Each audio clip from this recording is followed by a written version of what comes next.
మనం ఎప్పుడు ఎప్పుడు అని ఎదురు చూస్తున్న దేవరా సినిమా నుంచి అయితే గ్లిమ్స్ వచ్చేసింది. Literally Devara cinema goose bumps మెటీరియల్లా ఉంది. అయితే టీజర్లో మనం చూసుకుంటే ఒక షిప్లో కంటైనర్స్లో ఏదో విలువైనది ఉంది, కానీ అదేంటి అసలు, ఎందుకు దానికోసం అంతమంది వెంట పడుతున్నారు, అండ్ దేవర కూడా ఆ కంటైనర్స్ని దొంగలించకుండా ఆపుతున్నాడు. ఒడ్డు దగ్గర అందరినీ చంపేస్తున్నాడు. అసలు ఎందుకు చేస్తున్నాడు? అంత విలువైనది ఆ కంటైనర్లో ఏముండొచ్చు? అండ్ టీజర్ విజువల్ చూసుకుంటే మాత్రం బ్లడీ మాస్గా ఉన్నాయి.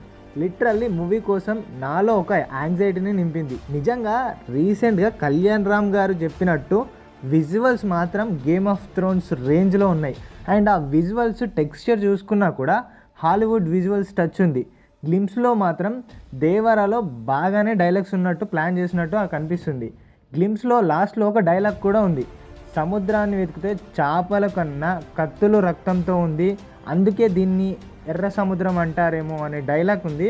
అయితే నాకు తెలిసి దీన్ని బట్టి సినిమా ఎక్కువ సీన్స్ మ్యాక్సిమం సముద్రంలో ఫైట్ సీన్స్ చేశారో అనుకుంటా, అంటే షూట్ చేశారో అనుకుంటా. అండ్ మనము గ్లిమ్స్లో చూసుకుంటే ఈ పర్టికులర్ షాట్ అయితే వేరే లెవెల్ అనిపించింది. ఆ హాఫ్ మూన్ని బ్లడ్ లైన్తో చూపించారు. చాలా ఎక్స్ట్రాడినరీ షాట్ అది మాత్రం.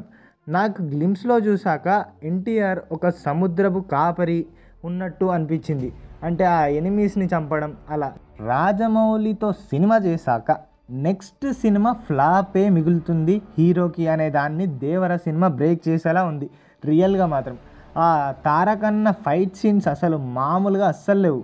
స్టోరీ ఎలా ఉంటుందో నాకు తెలీదు, బట్ ఆ విజువల్స్ చాలా అంటే చాలా ప్రామిసింగ్గా ఉన్నాయి. అండ్ ఆ గ్లిమ్స్ చూసుకుంటే నాకు ఒక బ్లాక్ బస్టర్ మెటీరియల్లా ఉంది ఆ గ్లిమ్స్ మాత్రం. నాకైతే టీజర్ చూసాక ఇలానే అనిపించింది. మరి మీకు ఈ టీజర్ చూసాక, దేవరా టీజర్ చూసాక మీకు ఎలా అనిపించింది? డిసప్పాయింటెడా లేదా ఫుల్ సాటిస్ఫైడో కామెంట్ చేసేయండి.